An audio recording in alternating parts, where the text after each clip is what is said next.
2003ರಲ್ಲಿ release ಆದ ಕರಿಯ cinema ಇದೀಗ ಧೂಳೆಬ್ಬಿಸ್ತಾ ಇರುವಂಥದ್ದು. ಥಿಯೇಟ್ರಲ್ಲಿ ಹೌಸ್ಫುಲ್ ಬೋರ್ಡ್ ಈಗಾಗಲೇ ಬಿದ್ದಿರುವಂಥದ್ದು. ನಿನ್ನೆ ಏನು ರಿಲೀಸ್ ಆಯಿತು, ಒಂದಷ್ಟು ಅಭಿಮಾನಿಗಳು ದಾಂಧಲೆ ಗದ್ದಲ ಮಾಡ್ಕೊಂಡಿರುವಂಥದ್ದು. ಅದಕ್ಕೆ ಏನು ಮಾಗಡಿ ರೋಡ್ ಸ್ಟೇಷನ್ನ ಕೆಲವಷ್ಟು ಪೊಲೀಸರು ಅಲ್ಲಿ ಬಂದು ಬಂದೋಬಸ್ತ್ಗೂ ಕೂಡ ವ್ಯವಸ್ಥೆ ಮಾಡಿದ್ರು, ಲಾಠಿ ಚಾರ್ಜ್ ಕೂಡ ಮಾಡಿದ್ರು. ಫ್ಲವರ್ ಗಾರ್ಡನ್ ಅಂತೇಳಿ ಬೆಂಗಳೂರಿನ ಇಲ್ಲಿ ಬಿನ್ನಿ ಮಿಲ್ ಹತ್ರನೇ ಇರುವಂಥ ಒಂದು ನಟೋರಿಯಸ್ ಏರಿಯಾ ಅಂತ ಹೇಳ್ಬೋದು. ಅದು ಯಾವ ರೀತಿ ಅಂದರೆ ಶ್ರೀರಾಮಪುರಂ ಒಂದು ಕಾಲಕ್ಕೆ ಕೊತ್ವಾಲ್ ರಾಮಚಂದ್ರ ಶ್ರೀರಾಮಪುರ ಕಿಟಿ ಅಂತ ಅಡ್ಡೆ ಆಗಿತ್ತು. ಸೊ ಅದಕ್ಕಿಂತಲೂ ಮೋಸವಾದಂಥ ಯಾವ್ದಾದ್ರು ಏರಿಯಾ ಇದೆ ಅಂದರೆ ಅದು ಫ್ಲವರ್ ಗಾರ್ಡನ್ ಇವಾಗಲೂ ಹೇಳ್ಬೋದು. ಯಾಕಂದರೆ ಅಂತಹ ರೌಡಿಗಳಿರುವಂಥ ಏರಿಯಾ. ನಾಗರಾಜ್ ಅವರು ಹೇಳಿದಂತೆ ಕರಿಯ ಸಿನಿಮಾ ಶೂಟಿಂಗ್ ಆಗೋಂಥ ಸಂದರ್ಭದಲ್ಲೇ ರಿಯಲ್ ರೌಡಿಗಳೆಲ್ಲ ಅದರಲ್ಲಿ ನಟನೆ ಮಾಡ್ತಾ ಇದ್ರು. ಆ ಟೈಮ್ಗಳಲ್ಲಿ ಆಪೋಸಿಟ್ ಪಾರ್ಟಿಗಳು ಅವ್ರನ್ನ ಹೊಡೆಯೋದಕ್ಕೆ ಮರ್ಡರ್ ಮಾಡೋದಕ್ಕೆ ಬಂದ್ಬಿಡ್ತಾ ಇರುತ್ತೆ. ಸೊ ಈ ರೀತಿ ಕಾಟಗಳು ನಿರ್ದೇಶಕರಿಗೆ ಆ ಸಿನಿಮಾ ತಂಡಕ್ಕೆ ಕೊಡ್ತಾ ಇದ್ರು. ಆಮೇಲೆ ಅವ್ರು ಕಾಂಪ್ರಮೈಸಿ ಏನು ಚಿತ್ರತಂಡದವರು ಕಾಂಪ್ರಮೈಸ್ ಮಾಡಿಸಿ ಅವ್ರನ್ನ ಆ ಕಡೆ ಕಳಿಸ್ತಾ ಇದ್ದಂಥ ಘಟನೆಗಳು ಸಾಕಷ್ಟು ಇದೆ ಅಂತ ಹೇಳಿ. ಸ್ನೇಹಿತರೆ ನಮಸ್ತೆ, ನೀವು ನೋಡ್ತಾ ಇದ್ದೀರಾ ನ್ಯೂಸ್ 12 ಕನ್ನಡ. ನಾನು ಭಾಸ್ಕರ್ ತೋಟಗೆರೆ. ಕರಿಯ ಚಿತ್ರ ರಿಲೀಸ್ ಆಗಿ ಇಡೀ ರಾಜ್ಯದಲ್ಲಿ ಸಾಕಷ್ಟು ಕೆಲವು ಭಾಗಗಳಲ್ಲಿ ಕೆಲವು ಥಿಯೇಟರ್ಗಳಲ್ಲಿ ರಿಲೀಸ್ ಆಗಿರುವಂಥದ್ದು. ಅದರಲ್ಲಿ ಪ್ರಮುಖವಾಗಿ ಬೆಂಗಳೂರಿನ ಪ್ರಸನ್ನ ಚಿತ್ರಮಂದಿರದಲ್ಲಿ ಫುಲ್ ಧೂಳೆಬ್ಬಿಸ್ತಾ ಇರುವಂಥದ್ದು. ಈ ಚಿತ್ರದ ಬಗ್ಗೆ ಒಂದಷ್ಟು ರಿಪೋರ್ಟ್ ಕೊಡ್ತೀನಿ ನಿಮಗೆ. ಕೆಲವೊಂದು ಇವತ್ತಿನ ಪೀಳಿಗೆಯ ಹುಡುಗರಿಗೆ ಕೆಲವೊಂದು ಗೊತ್ತಿಲ್ಲದೆ ಇರುವಂತಹ ಕೆಲವೊಂದು ಮುಖ್ಯವಾಗಿರುವಂಥ ಕೆಲವೊಂದು ಅಂಶಗಳನ್ನ ನಿಮ್ಗೆ ಹೇಳುವಂಥ ಪ್ರಯತ್ನ ಮಾಡ್ತೀನಿ. ಈ ಚಿತ್ರ ರಿಲೀಸ್ ಆಗಿದ್ದು ಜನವರಿ 3ನೇ ತಾರೀಕು 2003ರಲ್ಲಿ. ಸೊ ಈ ಸಿನಿಮಾ ರಿಲೀಸ್ ಆಗಿದ್ದು. ಸೊ ಅದ್ರ ಬಗ್ಗೆ ಹೇಳ್ತೀನಿ. ಅದಕ್ಕೂ ಮುಂಚೆ ಇವಾಗ ಧೂಳೆಬ್ಬಿಸ್ತಾ ಇರುವಂಥ ರಿಲೀಸ್ನಲ್ಲಿ ಆಗಿರುವಂಥ ಕೆಲವೊಂದು ಅವಾಂತರಗಳು, ಕೆಲವೊಂದು ಅದ್ಭುತ ಈ ಸೆಲೆಬ್ರಿಟಿಗಳಿಂದ ಆಗಿರುವಂಥ ಅವಘಡಗಳ ಬಗ್ಗೆ ಹೇಳ್ತೀನಿ. ಏನು ಪ್ರಸನ್ನ ಚಿತ್ರಮಂದಿರದಲ್ಲಿ ನಿನ್ನೆ ಶುಕ್ರವಾರ ರಿಲೀಸ್ ಆಗಿದೆ. ಒಂದು ಕಡೆ ದಾಸ ಈ ಜೈಲಿನಲ್ಲಿ ವನವಾಸ ಪಡ್ತಾ ಇರುವಂಥ ಸಂದರ್ಭದಲ್ಲಿ ಮತ್ತೊಂದು ಕಡೆ ಫ್ಯಾನ್ಸ್ಗೆ ಹಬ್ಬದ ರೀತಿ ಆಗಿರುವಂಥದ್ದು.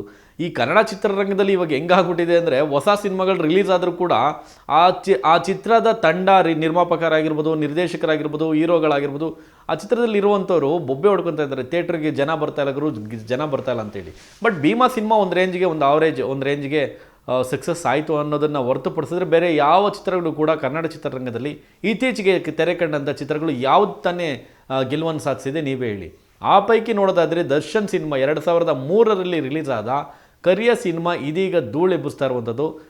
ಥಿಯೇಟ್ರಲ್ಲಿ ಹೌಸ್ಫುಲ್ ಬೋರ್ಡ್ ಈಗಾಗಲೇ ಬಿದ್ದಿರುವಂಥದ್ದು. ನಿನ್ನೆ ಏನು ರಿಲೀಸ್ ಆಯಿತು, ಒಂದಷ್ಟು ಅಭಿಮಾನಿಗಳು ದಾಂಧಲೆ ಗದ್ದಲ ಮಾಡ್ಕೊಂಡಿರೋಂಥದ್ದು. ಅದಕ್ಕೆ ಏನು ಮಾಗಡಿ ರೋಡ್ ಸ್ಟೇಷನ್ನ ಕೆಲವಷ್ಟು ಪೊಲೀಸರು ಅಲ್ಲಿ ಬಂದು ಬಂದೋಬಸ್ತ್ಗೂ ಕೂಡ ವ್ಯವಸ್ಥೆ ಮಾಡಿದ್ರು, ಲಾಠಿ ಚಾರ್ಜ್ ಕೂಡ ಮಾಡಿದ್ರು. ಆ ರೀತಿಯ ಪುಂಡಾಟ ಕೆಲ ಅಭಿಮಾನಿಗಳು ತೋರಿರುವಂಥದ್ದು. ನಿಮ್ಮಂಥ ದರ್ಶನ್ ಅಂತ ಮೋಸವಾದಂಥ ಅಭಿಮಾನಿಗಳು ಯಾರೂ ಇಲ್ಲ ಅಂಥೇಳಿ ಪೊಲೀಸರು ಹೇಳಿದ್ರು. ಅದು ಎಲ್ರಿಗೂ ಅನ್ವಯಿಸೋದಿಲ್ಲ. ಕೆಲ ಪುಂಡಾಟ ಮೆರೆದಂಥ ಅಭಿಮಾನಿಗಳಿಗೆ, ನಿಮ್ಮಂಥ ಕೆಟ್ಟ ಅಭಿಮಾನಿಗಳಿಂದಲೇ ದರ್ಶನ್ ಅಂತವ್ರಿಗೆ ಇವತ್ತು ಈ ರೀತಿಯ ಕಷ್ಟ ಬಂದಿರೋದು ಅಂತೇಳಿ ಕೂಡ ಪೊಲೀಸರು ಹೇಳಿದ್ರು. ಜೊತೆಯಲ್ಲಿ ಅಲ್ಲಿರುವಂಥ ಅಭಿಮಾನಿಗಳಿಗೆ ಮನವರಿಕೆ ಕೂಡ ಮಾಡಿಕೊಟ್ರು. ದಾಂಧಲೆ ಮಾಡಬೇಡಿ, ಕೀಟ್ಲೆ ಮಾಡಬೇಡಿ, ಸೈಲೆಂಟಾಗಿ ಸಿನಿಮಾ ನೋಡಿ ಮನೆಗೆ ಹೋಗಿ ಅಂತೇಳಿ. ಬಟ್ ಇದೆಲ್ಲ ಏನೇ ಹೇಳಿದ್ರು ಕೂಡ ಅಭಿಮಾನಿಗಳು ಅವರ ಆಟಗಳನ್ನ ಬಿಡಲೇ ಇಲ್ಲ. ಸಿಕ್ಕಾಪಟ್ಟೆ ಸೆಲೆಬ್ರೇಷನ್ ಮಾಡಿದ್ರು. ಹಬ್ಬದ ರೀತಿಯಲ್ಲಿ ಕರಿಯ ಸಿನಿಮಾ ಸಖತ್ ಎಂಜಾಯ್ ಮಾಡ್ತಾ ಇದ್ದಾರೆ ಕೂಡ. ಅದ್ರ ಜೊತೆಯಲ್ಲಿ ಪೊಲೀಸರು ಇನ್ನೊಂದು ಏನು ಮಾಡಿದ್ರು ಅಂದರೆ, ಕರಿಯ ಸಿನಿಮಾ ಅಂದರೆ ಈ ದರ್ಶನ್ ಅಭಿಮಾನಿಗಳ ಅವಳಿ ತಡ್ಕೊಳಕ್ಕಾಗದೆ ಕರಿಯ ಸಿನಿಮಾ ಎಲ್ಲೆಲ್ಲಿ ನೈಟ್ ಶೋ ಇತ್ತಲ್ಲ ಅದೆಲ್ಲವನ್ನು ಕ್ಯಾನ್ಸಲ್ ಮಾಡಿದ್ದಾರೆ. ಸೊ ಅದೊಂದು ಅಭಿಮಾನಿಗಳ ಕಾಟ ತಡ್ಕೊಳಕ್ಕಾಗದೆ ಮಾಡಿರುವಂಥದ್ದು. ಬಟ್ ಏನೇ ಹೇಳಿದ್ರು ಇದನ್ನೆಲ್ಲ ಪಕ್ಕಕ್ಕಿಟ್ಟು ನೋಡಿದಾಗ ದರ್ಶನ್ ಹವಾ ಈಗಲೂ ಕೂಡ, ದರ್ಶನ್ ಜೈಲಲ್ಲಿದ್ದರೂ ಕೂಡ ದರ್ಶನ್ ಅಭಿಮಾನಿಗಳು ಯಾವ ರೀತಿ ಸೆಲೆಬ್ರೇಟ್ ಮಾಡ್ತಾ ಇದ್ದಾರೆ ನೋಡಿ. ಸಿನಿಮಾ ಕೂಡ ಅದ್ಭುತವಾಗಿ ಎಲ್ಲ ಶೋನು ಕೂಡ ಹೌಸ್ಫುಲ್ ಆಗ್ತಾ ಇರುವಂಥದ್ದು. ರಾಜ್ಯದ ಬೇರೆ ಬೇರೆ ಭಾಗಗಳಲ್ಲಿ ರಿಲೀಸ್ ಆಗಿದೆ. ಸೊ ಎಲ್ಲವೂ ಕೂಡ ಸಕ್ಸಸ್ ಆಗಿ ಹೋಗ್ತಾ ಇರುವಂಥದ್ದು. ಇನ್ನು ಈ ಸಿನಿಮಾ ಹೇಗೆ ಯಾರೆಲ್ಲ ಕೆರಿಯರ್ನಲ್ಲಿ ಯಾವ ರೀತಿ ತಿರುವುಗಳನ್ನ ಕೊಡ್ತು ಅಂತ ನೋಡೋದಾದರೆ, ಸುಮ್ಮನೆ ರಫಾಗೆ ಒಂದು ಸ್ವಲ್ಪ ಹೇಳೋದಾದರೆ, ಕರಿಯ ಸಿನಿಮಾ ಮೊಟ್ಟ ಮೊದಲಿಗೆ ನಿರ್ದೇಶಕ ಚೊಚ್ಚಲ ಸಿನಿಮಾ ಪ್ರೇಮ್ ಅವ್ರದ್ದು. ಸೊ ಇದೇ ಫಸ್ಟ್ ಫಿಲಿಮ್ ಪ್ರೇಮ್ದು. ಸೊ ಕರಿಯ ಸಿನಿಮಾ ಮೂಲಕ ಅದ್ಭುತವಾದಂಥ ಓಪನಿಂಗ್ ಕೊಟ್ಟರು, ಅದ್ಭುತವಾದಂಥ ಯಶಸ್ಸನ್ನು ಕೊಟ್ಟರು. ಬಟ್ ಅಲ್ಲಿ ದರ್ಶನ್ ಅನ್ನುವಂಥ ಒಬ್ಬ ಇನ್ನು ಆಗಷ್ಟೇ ಕನ್ನಡ ಚಿತ್ರರಂಗಕ್ಕೆ ಬಂದಿದ್ದಂಥ ಒಬ್ಬ ನಟನನ್ನು ಇಟ್ಕೊಂಡು ಪ್ರೇಮ್ ಈ ರೀತಿಯೆಲ್ಲ ರಿಸಿಕ್ ತೊಗೊಂಡು ಕತೆ ಎಣೆದಿದೆಯಲ್ಲ, ಅದು ಅದ್ಭುತ. ಅದೊಂದು ಸವಾಲು. ಆದರೆ ಇನ್ನೊಂದು ಸವಾಲು ಏನಂದರೆ, ಸುಮಾರು 23ಕ್ಕೂ ಹೆಚ್ಚು ರಿಯಲ್ ರೌಡಿಗಳನ್ನ ಈ ಒಂದು ಚಿತ್ರದಲ್ಲಿ ಬಳಸಿದ್ದಾರೆ ಅಂದರೆ ನಿಮಗೆ ಬಹುಶಃ ಆಶ್ಚರ್ಯ ಅನಿಸುತ್ತೆ. ಇನ್ನೊಂದು ನಿಮಗೆ ಗೊತ್ತಿಲ್ಲ ಅನಿಸುತ್ತೆ, ಆತನ ಹೆಸರು ಮರ್ತಿದ್ದೀನಿ. ನಾನು ಕೂಡ ಆಗ ಕ್ರೈಮ್ ರಿಪೋರ್ಟರಾಗಿ ಕೆಲಸ ಮಾಡ್ತಾಯಿದ್ದೆ. ಆ ಸಂದರ್ಭದಲ್ಲಿ ನಾನೇ ಸುದ್ದಿ ಸ್ವತಃ ಬರೆದಿದ್ದೆ. ಹೆಂಡತಿ ಕ್ರೈಮ್ ಏನು ಕರಿಯ ಸಿನಿಮಾ ಮುಗ್ದಿರುತ್ತೆ, ಶೂಟಿಂಗ್ ಮುಗ್ದಿರುತ್ತೆ. ಸೊ ಆ ಸಂದರ್ಭದಲ್ಲಿ ಇನ್ನೂ ರಿಲೀಸ್ ಕೂಡ ಆಗಿರೋದಿಲ್ಲ. ಆ ಸಂದರ್ಭದಲ್ಲಿ ಹೆಂಡತಿ ಮಕ್ಕಳ ಜೊತೆ ಹೋಗ್ತಾ ಇರಬೇಕಂದ್ರೆ ಕಾರ್ನಲ್ಲಿ ಹೋಗ್ತಾ ಇರಬೇಕಂದ್ರೆ ಕರಿಯ ಸಿನಿಮಾದಲ್ಲಿ ಏನು ನಟಿಸಿರುವಂಥ ರಿಯಲ್ ರೌಡಿಯನ್ನು ಸೊ ಹೊಡಿತಾರೆ. ಯಾವ ರೀತಿ ಹೊಡಿತಾರೆ ಅಂದರೆ ಹೆಂಡತಿ ಮಕ್ಕಳು ಮುಂದೆನೇ ಹೊಡಿತಾರೆ. ಆ ಮಗನ ಚಿಕ್ಕ ಮಗುವಿನ ಕೈ ಕೂಡ ಕಟ್ಟಾಗುತ್ತೆ, ಆ ರೇಂಜ್ಗೆ ಹೊಡಿತಾರೆ. ಆತ ಅಲ್ಲೇ ಸ್ಪಾಟಲ್ಲೇ ಡೆತ್ ಆಗ್ತಾನೆ. ಅದಾದ ನಂತರ ಇನ್ನೊಂದು ಏನು ಫ್ಲವರ್ ಗಾರ್ಡನ್ ಅಂತೇಳಿ ಬೆಂಗಳೂರಿನ ಇಲ್ಲಿ ಬಿನ್ನಿ ಮಿಲ್ ಹತ್ರನೇ ಇರುವಂಥ ಒಂದೊಂದು ನಟೋರಿಯಸ್ ಏರಿಯಾ ಅಂತ ಹೇಳ್ಬೋದು ಗುರು. ಅದು ಯಾವ ರೀತಿ ಅಂದರೆ ಶ್ರೀರಾಮ್ಪುರಂ ಒಂದು ಕಾಲಕ್ಕೆ ಕೊತ್ವಾಲ್ ರಾಮಚಂದ್ರ ಶ್ರೀರಾಮ್ಪುರ ಕಿಟ್ಟಿ ಅಂತ ಅಡ್ಡೆ ಆಗಿತ್ತು. ಸೊ ಅದಕ್ಕಿಂತಲೂ ಮೋಸವಾದಂಥ ಯಾವುದಾದ್ರೂ ಏರಿಯಾ ಇದೆಯಾ ಅಂದರೆ ಅದು ಫ್ಲವರ್ ಗಾರ್ಡನ್ ಇವಾಗಲೂ ಹೇಳ್ಬೋದು. ಯಾಕಂದರೆ ಅಂತಹ ರೌಡಿಗಳಿರುವಂಥ ಏರಿಯಾ ಅದು. ಯಾಕಂದರೆ ಕರಿಯ ಸಿನಿಮಾದಲ್ಲಿ ನಟಿಸಿದಂಥ ಇನ್ನೊಬ್ಬ ರೌಡಿ ಜೋಪ್ಟಿ ರಾಜೇಂದ್ರ. ಸೊ ಇವರು ಕಾರ್ಪೊರೇಟ್ರ್ ಕೂಡ ಆಗಿರ್ತಾರೆ ಜೋಪ್ಟಿ ರಾಜೇಂದ್ರ. ಜೊತೆಯಲ್ಲಿ ಅವರ ಹೆಂಡತಿ ಕೂಡ ರೇಖಾ ಕದಿರೇಶ್ ಅಂತೇಳಿ, ಇವರಿಬ್ಬರು ಕೂಡ ಕಾರ್ಪೊರೇಟ್ರ್ ಆಗಿರ್ತಾರೆ. ಬಟ್ ಫಸ್ಟ್ ಜೋಪ್ಟಿ ರಾಜೇಂದ್ರನ ಹೊಡಿತಾರೆ. ಹೊಡೆದಾದ ಅಂದರೆ ಕರಿಯ ಸಿನಿಮಾದಲ್ಲಿ ನಟಿಸಿದಂಥ ಇವರು ಕೂಡ ನಟಿಸಿದ್ರು ರಿಯಲ್ ರೌಡಿ. ಜೋಪ್ಟಿ ರಾಜೇಂದ್ರನ ಮರ್ಡರ್ ಮಾಡ್ತಾರೆ. ಅದಾದ ನಂತರ ರೇಖಾ ಕದಿರೇಶ್ ಅವ್ರ ಹೆಂಡತಿಯನ್ನು ಕೂಡ ಮರ್ಡರ್ ಮಾಡ್ತಾರೆ. ಭಯಾನಕ ಅದು. ಹೀಗೆ ರಿಯಲ್ ರೌಡಿಗಳು ಕೂಡ ನಟಿಸಿದಂಥ ಸಿನಿಮಾ ಇದು. ಜೊತೆಯಲ್ಲಿ ಬೆಂಗಳೂರಿನ ಅಂಡರ್ವರ್ಲ್ಡ್ನಲ್ಲಿ, ಬೆಂಗಳೂರಿನ ಭೂಗತ ಲೋಕದಲ್ಲಿ ತಮ್ಮದೇ ಆದಂಥ ಒಂದು ಹವಾವನ್ನು ಕ್ರಿಯೇಟ್ ಮಾಡಿದಂಥ ಶ್ರೀರಾಮ್ಪುರದ ಕಿಟ್ಟಿ.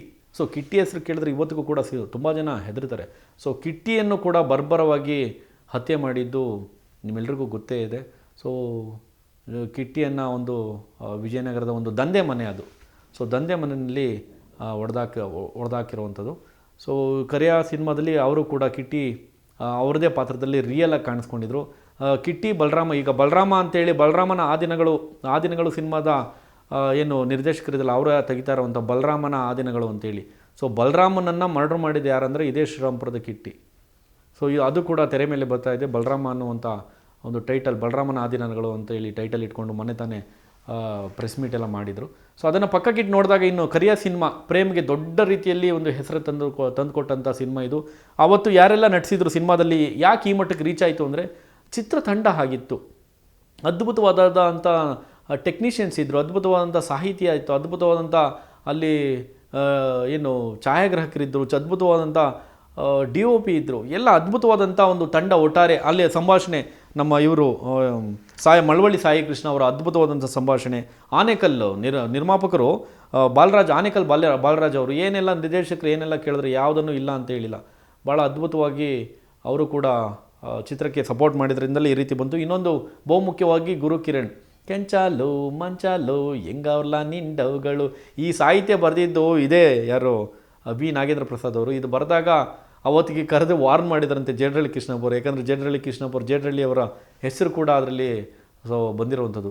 ಸೊ ಇದೆಲ್ಲವನ್ನು ಈ ರೀತಿಯ ತುಂಬ ರಿಸ್ಕ್ಗಳಿದೆ ಶೂಟಿಂಗ್. ನಾನು ಇನ್ನು ಮೈಕೋ ನಾಗರಾಜು ಯಾರಂದರೆ ತುಂಬ ಸಿನಿಮಾಗಳಲ್ಲಿ ಕಾಣಿಸ್ಕೊಂಡಿದ್ದಾರೆ ವಿಲನ್ ಪಾತ್ರದಲ್ಲಿ. ಇವರು ಕರಿಯ ಸಿನಿಮಾದಲ್ಲೂ ಕೂಡ ಕಾಣಿಸ್ಕೊಂಡಿರುವಂಥದ್ದು. ಅವರು ಕಾಸಾ ದೋಸ್ತು ಶ್ರೀರಾಮ್ಪುರ ಕಿಟ್ಟಿ ಮತ್ತು ಮೈಕೋ ನಾಗರಾಜ್ ಅವರೇ ಹೇಳದಂತೆ ಕರಿಯ ಸಿನಿಮಾ ಶೂಟಿಂಗ್ ಆಗದಂಥ ಸಂದರ್ಭದಲ್ಲೇ ರಿಯಲ್ ರೌಡಿಗಳೆಲ್ಲ ಅದರಲ್ಲಿ ನಟನೆ ಮಾಡ್ತಾ ಇದ್ರಲ್ಲ, ಆ ಟೈಮ್ಗಳಲ್ಲಿ ಆಪೋಸಿಟ್ ಪಾರ್ಟಿಗಳು ಅವ್ರನ್ನ ಹೊಡೆಯೋದಕ್ಕೆ ಮರ್ಡರ್ ಮಾಡೋದಕ್ಕೆ ಬಂದುಬಿಡ್ತಾ ಇದ್ರಂತೆ.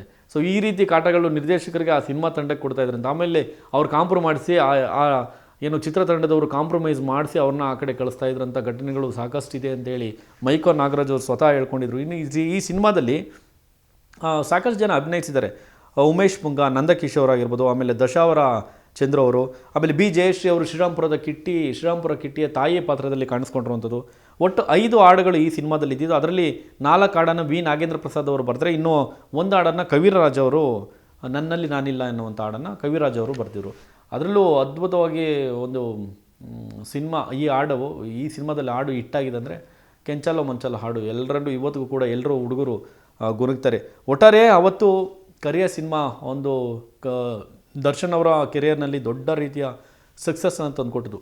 ಇವತ್ತು ಡಿ ಬಾಸ್ ಅಂತ ಏನು ಒಬ್ಬ ಸ್ಟಾರ್ ನಟ, ದೈತ್ಯ ನಟ ಅಂತ ಏನೇ ಹೇಳಿದ್ರು ಕೂಡ ಆತನನ್ನು ಕನ್ನಡ ಚಿತ್ರರಂಗಕ್ಕೆ ತಂದುಕೊಟ್ಟಂಥ ಸಿನಿಮಾ ಅಂದರೆ ಅದು ಕರಿಯ ಸಿನಿಮಾ ಅಂತ. ಅವತ್ತೇನಾದರೂ ಕರಿಯ ಸಿನಿಮಾ ಆಗಿಲ್ಲ ಅಂದಿದ್ರೆ ಈ ರೀತಿ ದರ್ಶನ್ ಇವತ್ತು ಒಬ್ಬ ಡಿ ಬಾಸ್ ಆಗಿ ಅಭಿಮಾನಿಗಳ ಹೃದಯ ಸಾಮ್ರಾಜ್ಯದಲ್ಲಿ ಮೆರಿತಾ ಇರಲಿಲ್ಲ ಅಂತ ಹೇಳಿದ್ರೆ ಬಹುಶಃ ತಪ್ಪಾಗಲಿಕ್ಕಿಲ್ಲ. ಇನ್ನು ಈ ಚಿತ್ರಕ್ಕೆ ಚಿತ್ರಕಥೆ ಬರೆದಂಥವ್ರು ಪ್ರೇಮ್, ಇವತ್ತು ಅವ್ರಿಗೂ ಕೂಡ ದೊಡ್ಡ ಮಟ್ಟದ ಒಂದು ಸ್ಥಾನವನ್ನು ಗಳಿಸ್ಕೊಂಡಿದ್ದಾರೆ.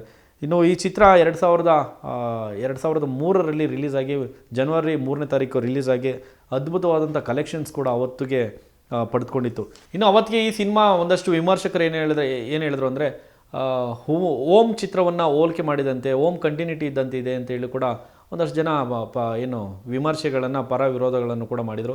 ಅದೆಲ್ಲವನ್ನು ಮೀರಿ ಅಭಿಮಾನಿಗಳ ಹೃದಯ ಸಾಮ್ರಾಜ್ಯದಲ್ಲಿ ಡಿ ಬಾಸಾಗಿ ಮೆರೆಯೋದಕ್ಕೆ ಕಾರಣವಾಗಿದ್ದ ಸಿನಿಮಾ ಯಾವುದು ಅಂದರೆ ಅದು ಕರಿಯ ಸಿನಿಮಾ ಅಂತೇಳಿ ಘಂಟಾಘೋಷವಾಗಿ ಹೇಳ್ಬೋದು. ಈ ಸಿನಿಮಾದ ಮತ್ತೊಂದು ವಿವಾದ ಏನಂದರೆ ಇದು ಸುದೀಪ್ ಅವ್ರ ಹತ್ರ ಬಂದಿದ್ದು ಫಸ್ಟು ಈ ಸಿನಿಮಾ ಸುದೀಪ್ಗಂತ ಇದ್ದಿದ್ದು. ಸೊ ಸುದೀಪ್ ಬೇಡ ಅಂತೇಳಿ ರಿಜೆಕ್ಟ್ ಮಾಡಿದ್ದಕ್ಕೆ ಈ ಸಿನಿಮಾವನ್ನು ದರ್ಶನ್ ಅವ್ರ ಕೈಗೆ ಬಂತು ಅಂತೇಳಿ ಭಾಮಾ ಹರೀಶ್ ಇವತ್ತೇನು ಅಧ್ಯಕ್ಷರಾಗಿದ್ದಾರಲ್ಲ, ಫಿಲ್ಮ್ ಚೇಂಬರ್ ಅಧ್ಯಕ್ಷ, ಅವ್ರನ್ನೂ ಕೂಡ ನಾನು ಇಂಟರ್ವ್ಯೂ ಮಾಡಿದಂಥ ಸಂದರ್ಭದಲ್ಲಿ ಇದೇ ಮಾತನ್ನು ಹೇಳಿರುವಂಥದ್ದು.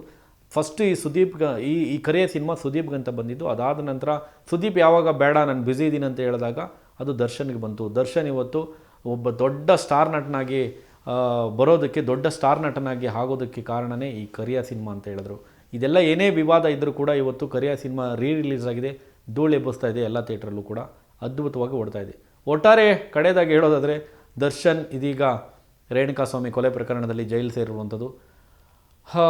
ಎಲ್ಲ ಆರೋಪಗಳಿಂದ ಮುಕ್ತರಾಗಿ ಹೊರಗಡೆ ಬರ್ತಾರಾ, ಮತ್ತು ಹಳೇ ಮನುಷ್ಯನಾಗಿ ಬಾಳ್ತಾರಾ? ಸೊ ಎಲ್ಲನೂ ಹಣೆ ಬರಹನ, ವಿಧಿನ ಅಥವಾ ಕಾನೂನು ಏನು ಹೇಳುತ್ತೆ ಎಲ್ಲರೂ ಕಾದು ನೋಡ್ತಾರೆ. ಇಂತಹದೇ ಮತ್ತಷ್ಟು ಅಪ್ಡೇಟ್ ಸುದ್ದಿಗಳಿಗಾಗಿ ನ್ಯೂಸ್ 12 ಕನ್ನಡ. TV 12 ಕನ್ನಡ, ಇದು ಕನ್ನಡಿಗರ ಧ್ವನಿ.